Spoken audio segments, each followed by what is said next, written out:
বর্তমান বিশ্বে প্রায় 70% মানুষ ইন্টারনেট ব্যবহার করছে, আর এই সংখ্যাটা ধীরে ধীরে বেড়েই চলছে। মানুষ যতটা না বেশি ইন্টারনেট ব্যবহার করছে, ঠিক ততটাই ডিজিটাল মার্কেটিং এর দিকে ঝুঁকছে।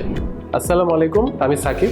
আজকে আপনাদের সামনে ডিজিটাল মার্কেটিং কেন শিখবেন এবং এর ভবিষ্যৎটা কোথায় তা নিয়ে আলোচনা করতে আসলাম। বর্তমানে সকল পপুলার ব্র্যান্ডই ডিজিটাল প্ল্যাটফর্মে তাদের অনলাইন মার্কেটিং করে যাচ্ছে। ডিজিটাল মার্কেটিং এর যে কোনো 1 থেকে 2টি ক্যাটাগরি যদি আপনি শিখতে পারেন, তাহলে সেখান থেকেই আপনার ফ্রিল্যান্সিং জার্নি আপনি শুরু করে দিতে পারবেন। যেমন ধরুন, আপনি এসইও শিখলেন, তাহলে এই একটি কাজ করেই আপনি যে কোনো ক্লায়েন্টকে এসইও সার্ভিস দিতে পারবেন। এভাবে ডিজিটাল মার্কেটিং এর যে কোনো 1 থেকে 2টি ক্যাটাগরি শিখেই আপনি মাসে গড়ে 20,000 থেকে প্রায় 50,000 টাকা পর্যন্ত আয় করতে পারবেন। আপনার দক্ষতা যত বাড়বে, আপনার আয়ও তত বাড়বে। এবার আসি ডিজিটাল মার্কেটিং এর ভবিষ্যৎটা কোথায়। বর্তমান বিশ্বের সবচেয়ে গ্রোয়িং ক্যাটাগরির মধ্যে অন্যতম হলো ডিজিটাল মার্কেটিং।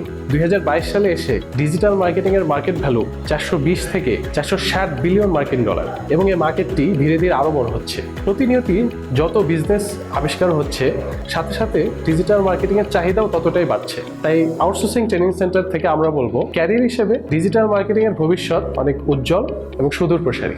আজকের ভিডিও এ পর্যন্তই। পরবর্তী ভিডিওতে ডিজিটাল মার্কেটিং অন্যান্য কন্টেন্ট নিয়ে হাজির হবো আপনাদের সামনে। ততদিন পর্যন্ত ভালো থাকবেন। ভিডিওতে লাইক, কমেন্ট এবং শেয়ার করতে ভুলবেন না, এবং সাবস্ক্রাইব করে সবসময় পাশেই থাকবেন। ধন্যবাদ।